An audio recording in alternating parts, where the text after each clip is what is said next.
আসসালামু আলাইকুম। নিনাস কিচেনে আপনাদের স্বাগত জানাচ্ছি। একসময় শুধু গ্রাম বাংলায় পিঠা পায়েস তৈরি করা হতো। শহুরে ব্যস্ত জীবনে পিঠা পায়েসের জায়গা কম ছিল। তবে সময়ের পরিবর্তনের সাথে সাথে গ্রাম ও শহর মিলে যাচ্ছে।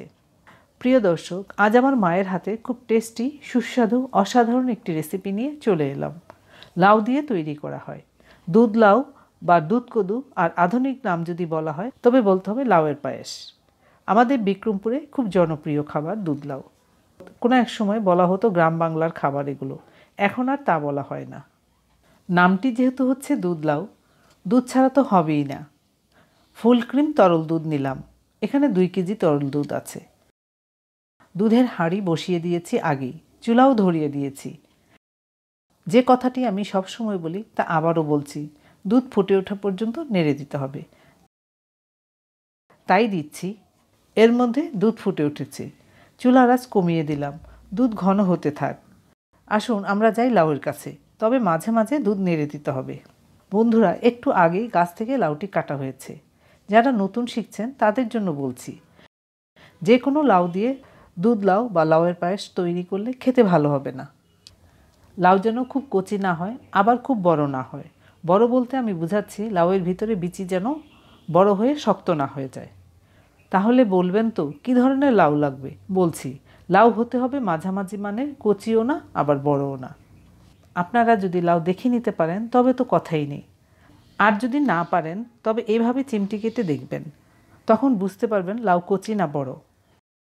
আরেকটি সহজ উপায় হলো, লাউ এরকম শির ভেসে থাকলেও বুঝতে পারবেন লাউ ঠিক আছে। বন্ধুরা, লাউ বেশি কচি হলে দুধ লাউ রান্নার পর কালো দেখাবে। এবার লাউ মাঝে টুকরো করে নিচ্ছি।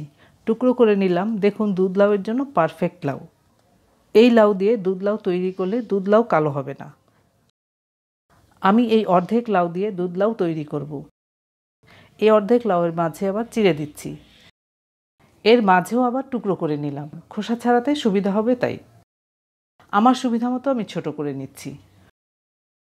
টুকরো করা লাউয়ের খোসা ছাড়াচ্ছি। একটু খেয়াল করে দেখুন, সবুজ অংশ যতটুকু পারা যায় রেখে খোসা ছাড়িয়ে নিচ্ছি। এই রকম হবে খোসা ছাড়ানোর পর। এবার আবার আরেকটি কাজ করতে হবে। লাউয়ের খোসা ছাড়িয়ে সাথে সাথে পানিতে ভিজিয়ে রাখতে হবে। এইভাবে বাকিগুলো খোসা ছাড়িয়ে নিচ্ছি। সবগুলো খোসা ছাড়িয়ে পানিতে ভিজিয়ে রেখেছি। এবার আবার কি করছি দেখুন, লাউয়ের ভিতরে নরম অংশটুকু কেটে বাদ দিচ্ছি। এই নরম অংশ ফেলে দেব না। এই নরম অংশ আমার মা ফেলে দিতেন না, পাকা বড়ই দিয়ে টক রান্না করতেন। বিক্রমপুরের খাওয়ার ঐতিহ্যই আলাদা। আমি আমার সুবিধা মতো ছোটো করে নিচ্ছি, আবারও পানিতে ভিজালাম। এই গ্রেটার ছোট বড় সব ধরনেরই পাওয়া যায়, যার যেমন সুবিধা হবে সে সেইভাবেই নেবেন। এবার এই গ্রেটার দিয়ে গ্রেট করে নিচ্ছি লাউ। আরেকটু বেশি করে করে আপনাদের দেখাচ্ছি। আমার মা গ্রেটার দিয়ে লাউ কুচাতেন না, বটি দিয়ে এইরকম চিকন করে লাউ কাটতেন। তা অবশ্য আমি পারি না, তাই আমি গ্রেটার দিয়েই সেরে ফেললাম। এভাবে লাউ কুচিয়ে পানিতে ভিজিয়ে রাখার কারণ হচ্ছে, লাউয়ের মধ্যে যে কষ থাকে তা বেরিয়ে যাবে। আমি যে লাউ দিয়ে দুধ লাউ তৈরি করেছি, ফ্রেশ হওয়ার কারণে এতটা কষ বের হচ্ছে। পানিতে না ভিজালে বোঝা যাবে না কতটা চিকন হয়েছে লাউ। একটির সাথে আরেকটি লেগে থাকছে না। বাকিগুলো এভাবে করে নিচ্ছি। এই পাত্রে আধা কাপ কুসুম গরম তরল দুধ নিয়েছি। এখানে দিচ্ছি 1 টেবিল চামচ পোলার চালের গুঁড়া। দুধে ভিজিয়ে দিচ্ছি চালের গুঁড়া। চালের গুঁড়া এর মধ্যে ভিজে যাবে।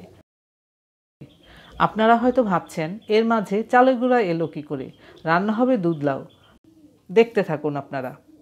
সবটুকু লাউ গ্রেট করা হয়েছে। আমি সব কিছু স্টেপ বাই স্টেপ দেখাচ্ছি, যাতে আপনারা সহজেই পেরে যান। প্রথমেই বলেছি ফ্রেশ লাউয়ের কারণে এইরকম কষ বের হচ্ছে। এবার আমাদের কাজ হবে কুচি করা লাউ ফ্রেশ পানিতে দেওয়া। তবে যতটুকু পারা যায় পানি চিপে চিপে আবার পানিতে দিতে হবে। কুচানো লাউ এভাবে কয়েকবার ধুয়ে নিতে হবে। আবার ফ্রেশ পানিতে ভিজিয়ে রাখছি। এবার 5 মিনিটের মতো ভিজিয়ে রাখবো কুচানো লাউ। কুচানো লাউ দেখতে খুব সুন্দর লাগছে। এর মধ্যে দুধও ঘন হয়ে লালচে হয়েছে, বেশ সরও পড়েছে। এবার দিলাম 3টি এলাচ, 2 টুকরো দারুচিনি, 2 মিনিটের মতো রান্না করে নিচ্ছি। এবার চুলা বন্ধ করে ঢেকে দিচ্ছি, তাহলে মশলার ঘ্রাণ দুধে মিশে যাবে। মাঝে আরও 2 বার ধুয়ে নিয়েছি কুচানো লাউ, ফ্রেশ পানি বের হয়েছে। এবার পানি চিপে চিপে উঠিয়ে নেব লাউ। কুচানো লাউ ভালো করে হাত দিয়ে চিপে নিলেও কোনো সমস্যা হবে না। লাউ চিপে পানি বের করে নিয়েছি। চুলা এখনও ধরানো হয়নি, মেপে দেখাচ্ছি কতটুকু লাউ আছে এখানে। 1 কাপ দিলাম, আরও 1 কাপ হলো, মোট হলো 2 কাপ কুচানো লাউ। তাহলে দিলাম কত? মোট 2 কাপ কুচানো লাউ। চুলা ধরিয়ে দিলাম, এবার লাউ সিদ্ধ করে নিচ্ছি। এর মধ্যে 1 চিমটি লবণ দিলাম। মিষ্টি জাতীয় খাবারে সামান্য লবণ দিতে হয়, তাহলে মিষ্টির টেস্ট ভালো হয়। চুলার আঁচ মাঝামাঝি রেখে 3-4 মিনিট রান্না করে নিচ্ছি। এবার দিচ্ছি 5টি এলাচ আর 3 টুকরো দারুচিনি। লাউয়ের পানি শুকিয়ে নিচ্ছি।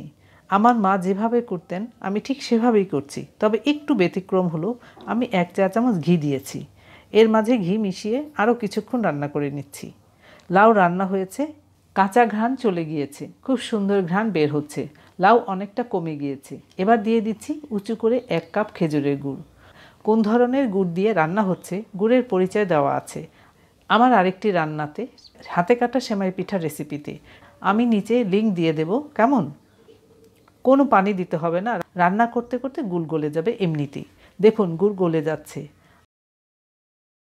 আমরা ইচ্ছে করলে এভাবে গুড় দিয়ে লাউ রান্না করে রেখে দিতে পারি। যখন ইচ্ছে হবে তখন আবার বের করে শুধু দুধে মিশিয়ে নিলেই হবে, তবে রাখতে হবে ডিপ ফ্রিজে। আমার টিপসগুলো ফলো করলে আপনাদের দুধ লাউ রান্না করতে আর কোনো সমস্যাই হবে না। এর মধ্যে লাউ সেদ্ধ হয়ে রান্নাও হয়ে গিয়েছে। আমি দেখাচ্ছি, দেখুন এভাবে রুটি দিয়েও লাউ রান্না খাওয়া যায়। দুধ ঢেকে রেখেছিলাম, ঢাকা উঠানোর সাথে সাথে খুব সুন্দর ঘ্রাণ পেলাম। এবার ঘন করা দুধ ঢেলে দিচ্ছি। পুরোটা দিচ্ছি না, অর্ধেকটা দিলাম, নেড়ে মিশিয়ে দিচ্ছি আগে। এবার বাকিটুকু দিয়ে দিলাম। এবার চুলার আঁচ বাড়িয়ে দিলাম, মিশাচ্ছি ভালো করে। বন্ধুরা, আপনারা একটা জিনিস খেয়াল করেছেন? আমি দুধের সাথে লাউ মিশাচ্ছি, দেখতে পাচ্ছি লাউ মিশে যাচ্ছে না তেমন। এই মিশানোর কাজটি হবে, আপনাদের দেখিয়েছিলাম না সেই তরল দুধে চালের গুঁড়া মিলিয়ে রেখেছিলাম, এবার এর মধ্যে দিয়ে দিচ্ছি। এবার ভালো করে নেড়েচেড়ে মিশিয়ে কিছুক্ষণ রান্না করে নিচ্ছি। এর মধ্যে চালের গুঁড়া সেদ্ধ হয়ে যাবে। কি মজার ঘ্রাণ বের হচ্ছে, কি আর বলবো। আমার মা ঠিক এইভাবেই রান্না করে দিতেন দুধ লাউ, আর আমরা ভাই বোনেরা সকালে মিষ্টি রোদে বসে মজা করে খেতাম। তাই আজ আমি তৈরি করে দেখালাম আমার মায়ের হাতে বিক্রমপুরের স্পেশাল দুধ লাউ রান্না। আশা করি আপনাদের আর কোনো সমস্যা হবে না দুধ লাউ রান্নাতে। এই দেখুন কুচানো লাউ দুধের সাথে মিশে যাচ্ছে কত সুন্দরভাবে। ধন্যবাদ সবাইকে আমার ভিডিওটি দেখার জন্য। আপনারা ভালো থাকবেন সবাই।